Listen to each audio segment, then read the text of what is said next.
Ay mga idol, ang video natin ngayon ay paano nga ba gumawa ng title sa iyong website gamit ang Visual Studio.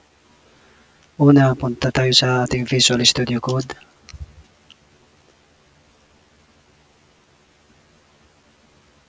And then, look for File, New Text File.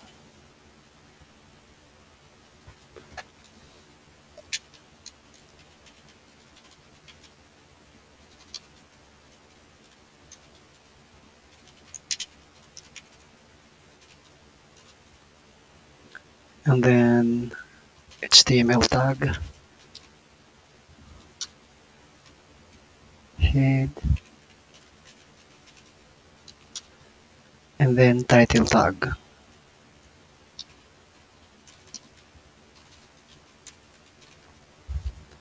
Lagyan natin ng ating website ng title ng My Website Title. Save natin. Save as. Lagyan natin yung folder sa my HTML. My website title. Make sure pag mag-save tayo, lagyan natin ng index file. Index.html.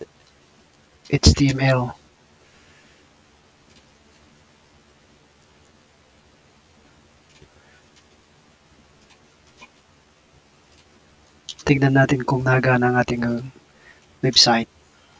Ayan, ito na siya. Ito yung title ng ating website. My website title. I-double check daw natin kung tama ba ang ating pagkakagawa. Palitan natin ito ng My Ego. And then save. Save all. Run natin. Kung tama ba. Ayan, tama na, palitan nga. Pero kailangan, pagka gumagawa tayo ng site, lagyan natin siya ng meta tag. Ito yun siya. Ito yung meta tag. Ito, para yung website natin magiging compatible sa kahit anong devices. Either it is phone, PC, or laptop. Save natin.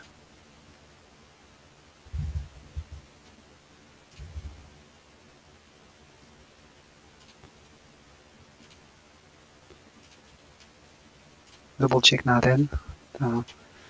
Palitan natin ulit ng My Website Title. Save. And then refresh. Yan. Ganun lang kadali mga idol.